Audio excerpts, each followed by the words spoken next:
distinguished guests, Jayanji, Ayappan Dasji, and all devotees. I feel truly blessed to be here. I am a women's health educator, so you can imagine how different it is for me to be in this setting. Women created a problem in Sabrimala. On behalf of those women, I apologize. And as a woman, I feel responsible that we women should clear this.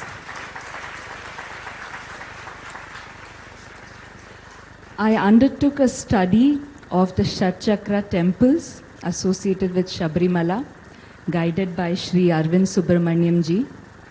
I visited all the 5 temples except for Sabrimala.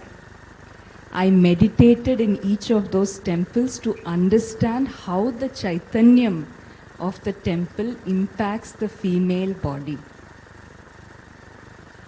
Every temple has a direct impact on the human body.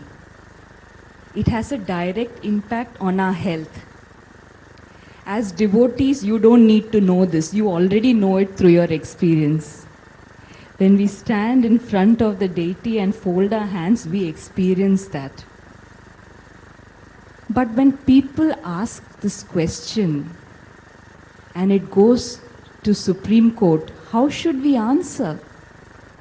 It is not enough that we have faith, that we experienced it. We should be able to explain it.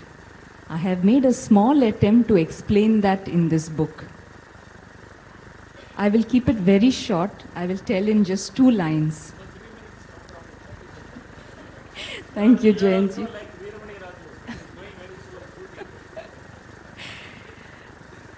Coincidentally, tomorrow I am doing a session for Supreme Court advocates working on Sabrimala case in Delhi. And I did not plan, but today to come here and get Bhagwan's blessings and all of your blessings is for me a very big green signal to go ahead and talk.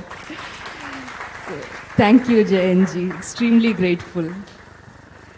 What my study has revealed is that there are certain places which affect women's body differently.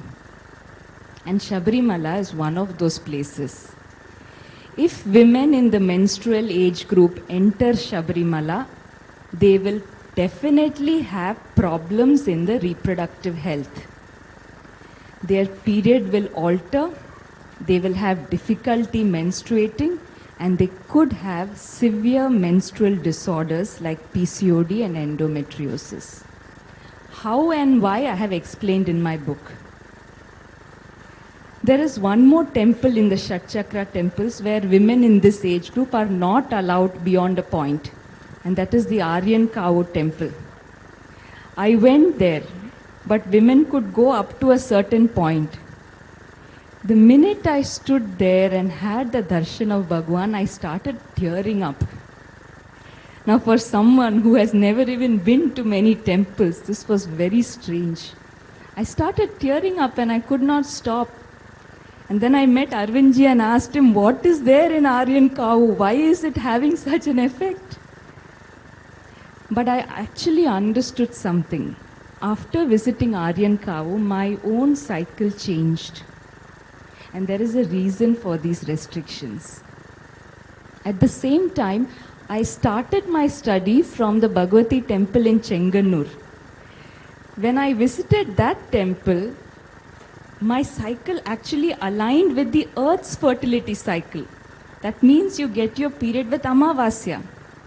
Every devotee who goes to Chenganur Bhagavati temple, if she is a woman in that age, she will experience how her health improves.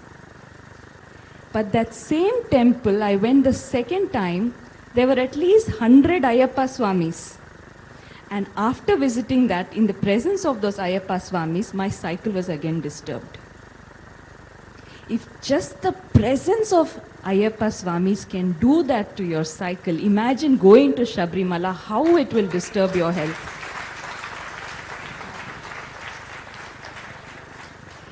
So, the restriction on women is actually protection of women's fundamental right to health.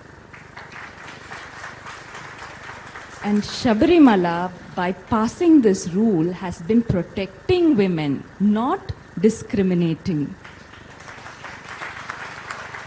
We have to take so much pride in our traditional knowledge because it understood things so scientifically. Every temple will impact your health through the chakras. The nature of the Chaitanyam in a temple affects women differently and affects men differently. This is not discrimination. This is the beauty of the way we are created. Thank you.